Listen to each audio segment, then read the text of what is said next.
Why do entire nations fall under the spell of lies, so obvious they seem absurd in hindsight? Why do good people support evil systems? This video confronts a disturbing idea that stupidity, not malice, is the true engine of destruction in society. And worse, it is growing, thriving, and often wears the mask of decency. Today, we'll explore the terrifying theory no one dared to tell you, a theory that explains why the truth is powerless in an age of collective blindness. When we speak of stupidity, the mind often conjures images of low intelligence, academic failure, or poor decision-making skills. This superficial understanding blinds us to the more sinister nature of stupidity. A nature that does not rest in the intellect but in the will. Stupidity is not primarily a defect of the mind, but a surrender of the moral self. It is not that a person cannot think, it is that they choose not to, and this choice, though often unconscious, is deeply spiritual. It reveals something corrupted not in their IQ, in their relationship to truth and responsibility. In ordinary times, the failure to think may be a minor flaw, an inconvenience in conversation, a source of frustration in daily life. But in extraordinary times, times of political upheaval, ideological pressure, and rising authoritarianism, this moral weakness mutates into something catastrophic. It becomes a mechanism by which evil acts are committed without evil intentions.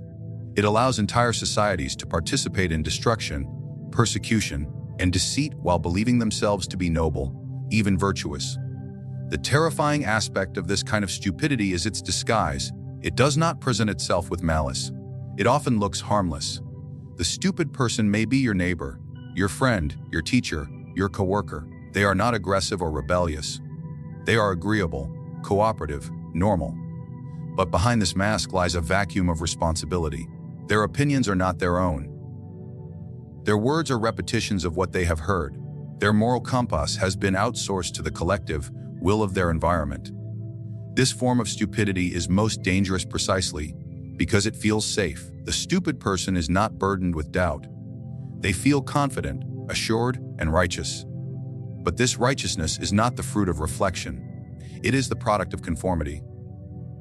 Their certainty does not come from a wrestling with truth, but from a passive acceptance of what they are told. They are not stupid because they think poorly. They are stupid because they have abdicated the act of thinking altogether. It is here that stupidity becomes a moral problem. The refusal to think is not just an intellectual failure. It is a betrayal of one's duty as a human being. Every individual has the capacity to ask questions, to examine their beliefs, to look beyond the slogans and emotional appeals that surround them. But when a person chooses ease over effort, repetition over reflection, comfort over conscience, they forfeit this sacred duty. They become, in a profound sense, complicit in whatever system they support, even if they do not understand its full implications. And herein lies the true horror. The stupid person is not a lone actor. They are part of a system, often a very large one. Their lack of moral insight becomes a conduit through which the ambitions of others are realized. They do not initiate evil, but they amplify it. They do not create lies, but they spread them. They do not silence dissent, but they applaud those who do. And when questioned, they offer no resistance to their beliefs because their beliefs were never truly theirs. This surrender of judgment is not always conscious. It often begins with fear. Fear of being excluded, fear of appearing disloyal, fear of standing alone. And fear is the great fertilizer of stupidity. It softens the will. It makes obedience seem wise and silence seem virtuous. Over time, the person becomes habituated to this condition. They no longer sense that anything is wrong. The slogans sound true. The propaganda looks like news. The leaders seem trustworthy. And doubt becomes an enemy of peace. What is most tragic is that this condition is often irreversible once it takes root. The more deeply someone embeds themselves into a system of collective thought, the harder it becomes to reach them. Rational arguments bounce off. Evidence is dismissed. Contradictions are ignored. The person does not experience disagreement as a challenge to grow, but as a threat to identity. Their sense of self is no longer grounded in truth, but in belonging. To challenge their beliefs is to challenge their very survival. This is why stupidity cannot be cured by mere information. The idea that better education alone can overcome this darkness is naive. The problem is not a lack of data. It is the loss of the will to receive truth. You can show a person the facts, but if they are committed to remaining blind, the facts become irrelevant. Worse, they become offensive. The stupid person resents clarity because it threatens the fragile harmony they have built on borrowed convictions. This moral aspect of stupidity is what makes it so disturbing. It is not random. It is not accidental. It flourishes in certain conditions, especially under regimes that value obedience over honesty, image over integrity, and loyalty over liberty. In such environments, stupidity becomes not only common but rewarded. Those who question are punished, those who conform are praised. And slowly, the line between good and evil is erased, not by wickedness, but by weakness disguised as goodness. The most destructive force in history is not the tyrant alone, but the multitude that follows him without thought, without protest, and without conscience. It is easy to point the finger at the architect of evil, the dictator, the warlord, the manipulative ideologue. But these figures cannot operate in a vacuum. Their power does not arise solely from their cunning or charisma. It is birthed and sustained by the silent, willing cooperation of the masses who neither lead nor resist, but simply comply. This compliance is not always overt. It is often quiet, habitual, and socially rewarded. It manifests in obedience to rules one knows are unjust, in the repetition of narratives that one has never truly examined, and in the shunning of those who ask uncomfortable questions. The compliant masses do not see themselves as agents of harm. They see themselves as responsible citizens, loyal workers, faithful patriots. Their virtue lies not in action, but in acquiescence, and that is precisely what makes them so dangerous. There is a particular terror in the collective that has abandoned personal judgment. A crowd does not reason. It does not examine, it echoes. When many individuals fuse into one moral consciousness, when they begin to think and act not as individuals, but as parts of a greater, unquestioned body, the result is a terrifying moral anonymity. Atrocities that would horrify the solitary conscience are normalized by the collective. The individual no longer feels responsible. They are just following orders. They are doing what everyone else is doing. They are the right side of history. The loss of personal accountability is the soil in which systemic evil takes root. This dynamic is not limited to the infamous regimes of the past. It lives today in bureaucracies that crush dissent in the name of order, in institutions that prize public image over truth, in cultures that silence honest speech with the threat of exclusion. The compliant mass is not defined by one political ideology. It is not a matter of right or left, conservative or progressive. It is a human tendency, perhaps the most dangerous of all, to choose safety over truth, applause over honesty, and convenience over conviction. The obedient crowd does not require threats to maintain its loyalty. It thrives on comfort and fear. Comfort, because it is easier to surrender one's thinking to the group than to wrestle with the demands of moral clarity. Fear, because the cost of standing apart, of being labeled, ridiculed, or punished, is often higher than the average person is willing to pay. And so the mass remains silent even when it knows something is wrong. It becomes a machine, operating without awareness, guided by the inertia of conformity. And yet, when catastrophe arrives, when the society collapses under the weight of its own falsehoods, the compliant masses are the first to say, "We didn't know." They protest their innocence. They insist they were deceived. But in truth, they chose not to know. They looked away. They buried their doubts. They cheered when the truth was silenced, because its voice made them uncomfortable. The real danger of the compliant mass is not just that it obeys. It is that it participates in building the very system that will later destroy it. The psychology of the crowd is deeply seductive. It offers identity without responsibility, belonging without self-examination. To be part of the mass is to be shielded from loneliness, from blame, from the burden of moral choice. But it is also to be stripped of the very essence of human dignity, the ability to discern, to stand, and to say no. The man or woman who dissolves into the crowd no longer lives as a soul, but as a shadow. Power understands this dynamic well. Those who seek control do not need to persuade every mind. They only need to create enough fear, enough confusion, and enough emotional momentum to override independent judgment. Once a critical mass has been reached, once the majority begin to repeat the same mantras, defend the same lies, and punish the same dissenters, the individual is trapped. To question becomes treason. To stand apart becomes insanity.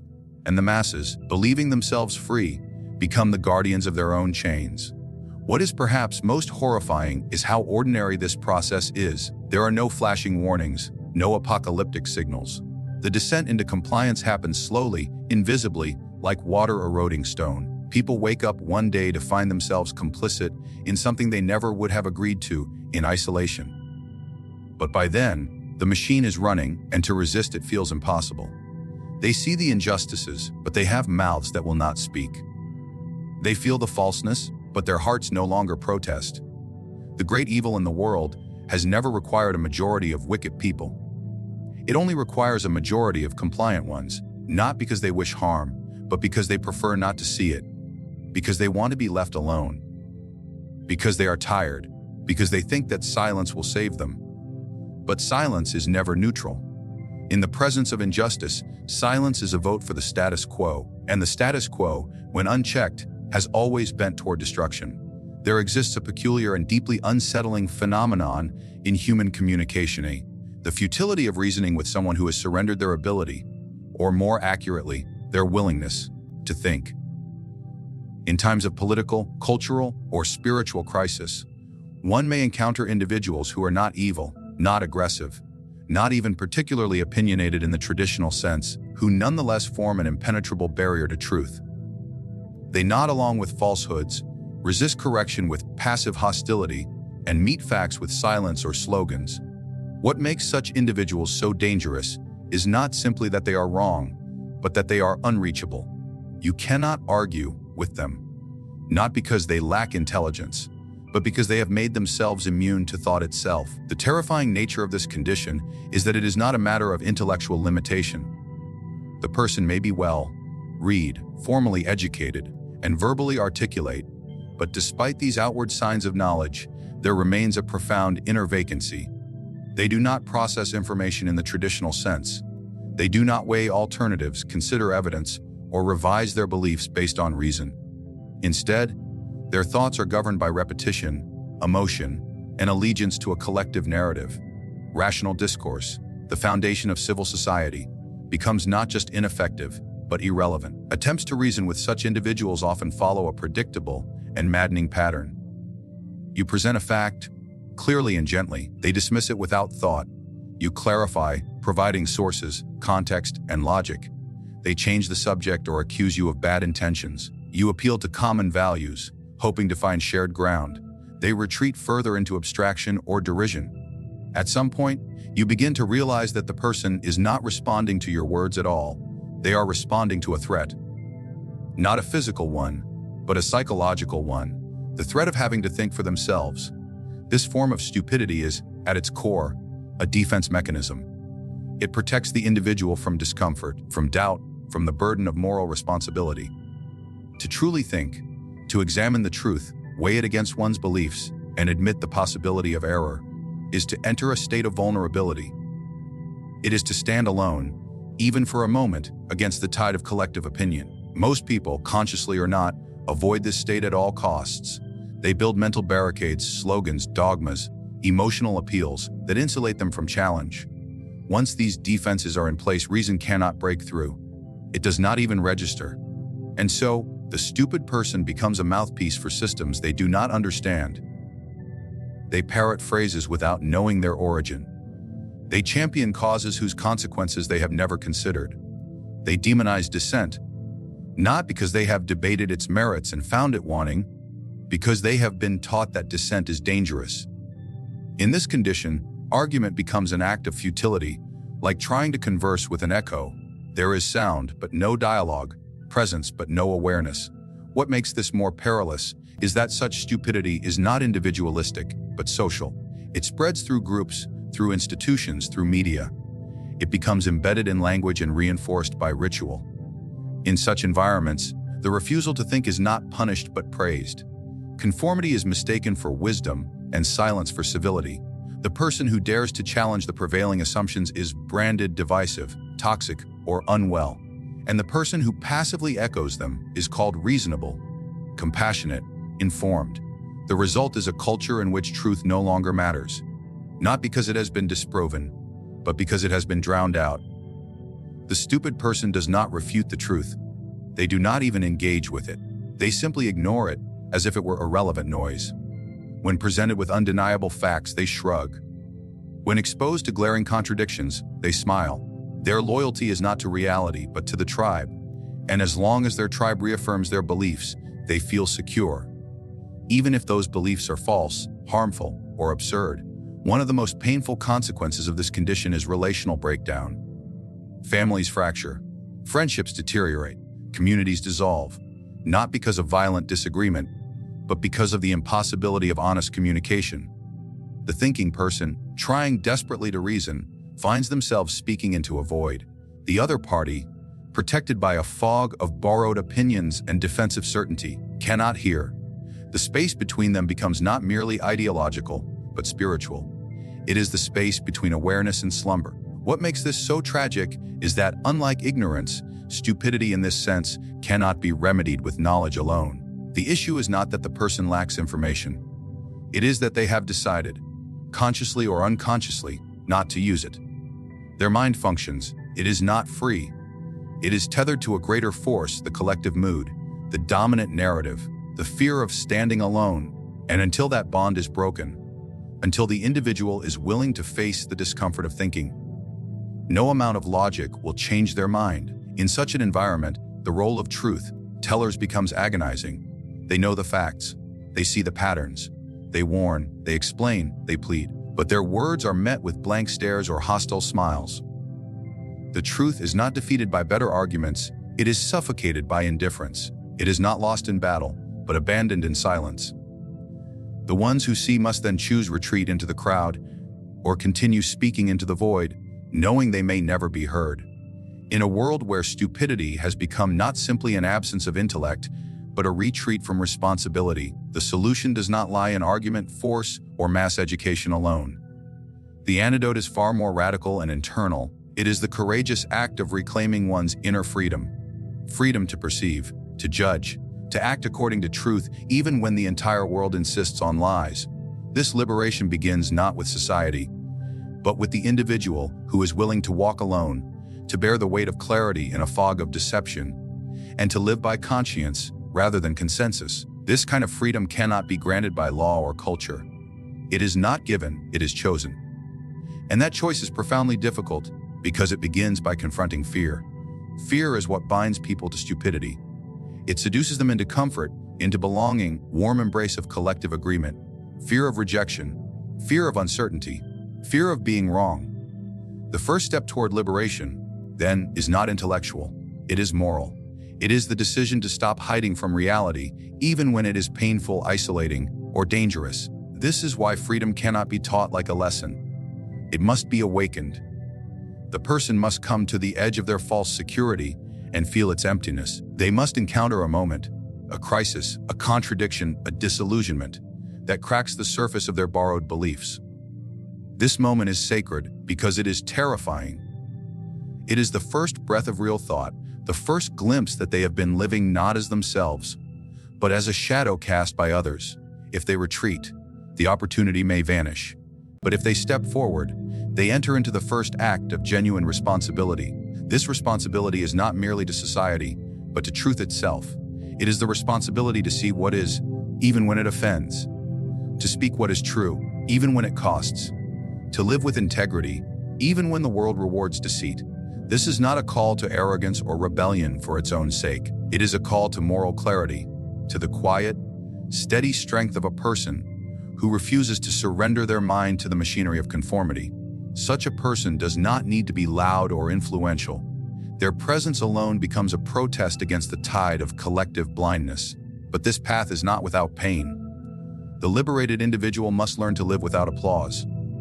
They must withstand misunderstanding, mockery, and solitude. They will be accused of being difficult, divisive, even dangerous. Not because they harm others, but because they disrupt the illusion that holds others together. In a society gripped by comfortable stupidity, the truth is not just ignored, it is hated, and those who bear it become symbols of discomfort. They remind others of what they have abandoned: their conscience, their courage, their capacity to think. And yet this pain is not the end. It is the beginning of a deeper peace, a peace that does not depend on agreement, validation, or success. It is the peace of inner coherence, of knowing that one's soul is not fractured by lies. The person who lives by truth walks lightly, not because life is easy, but because their burden is real. They are not carrying illusions or masks or borrowed convictions. They are carrying what is true, and truth, though it may wound, never enslaves. This freedom cannot be imposed on others, nor can it be mass-produced. Each person must choose it for themselves in the quiet places of their own conscience. But when enough individuals choose it, when they begin to see, to speak, to live with eyes open, a different kind of society becomes possible. Not one built on forced uniformity or hollow slogans, but one rooted in responsibility, humility, and moral strength. In such a society, stupidity has no soil in which to grow, because each mind is awake and each soul is accountable. Yet the road to this society will not be paved by institutions or ideologies. It will be paved by invisible acts of courage. By the teacher who refuses to repeat a lie, the parent who teaches their child to question, the worker who stands firm in a sea of silence. These are not grand gestures, but quiet revolutions. Each one chips away at the great edifice of mass stupidity. Each one reminds the world that truth does not vanish simply because it is unpopular. It remains, waiting for those who have the will to bear it. In this way, the liberation of one becomes the seed of liberation for many. Truth is contagious, not in the way lies are, through noise and repetition, but in a deeper, more enduring way. It resonates in the hearts of those who are ready. It whispers to the conscience that has not been entirely silenced.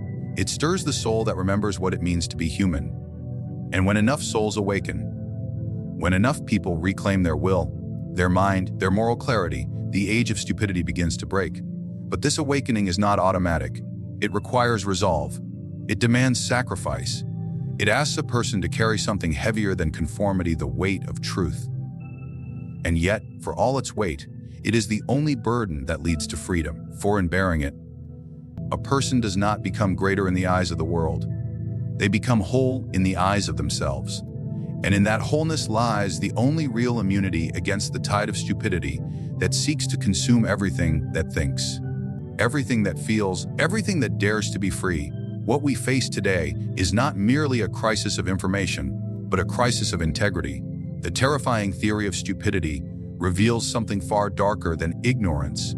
It reveals a condition in which the human being surrenders their capacity for moral and intellectual judgment in exchange for comfort, certainty, and belonging. And once that surrender occurs, logic fails, truth is silenced, and even evil can walk among us unchecked. Not because it is unseen, but because the minds meant to resist it have gone dormant. This kind of stupidity is not an intellectual deficit, but a spiritual void. It cannot be argued with, because it is not reasoning, it is allegiance. It cannot be educated out, because it is not about knowledge. It is about the refusal to know. And worst of all, it spreads not by accident, but by design. When power rewards passivity, when culture flatters compliance, and when fear becomes more persuasive than fact. But there remains a way out, a way not of mass awakening, but of individual rebellion through truth. It begins when one person, in quiet defiance, chooses to see clearly, to question not only the world, but themselves, to break free from the comforting embrace of slogans and face the rawness of reality. In doing so, they become a light, faint perhaps, real, in a time of shadow. And it is through such lights, kindled one soul at a time, that stupidity loses its grip. This is not an easy path, but it is the only one that leads to dignity, to conscience, and ultimately, to freedom. The terrifying theory of stupidity was never meant to be heard, because it forces us to look not outward at our enemies, but inward at our complicity. But once heard, it cannot be unheard.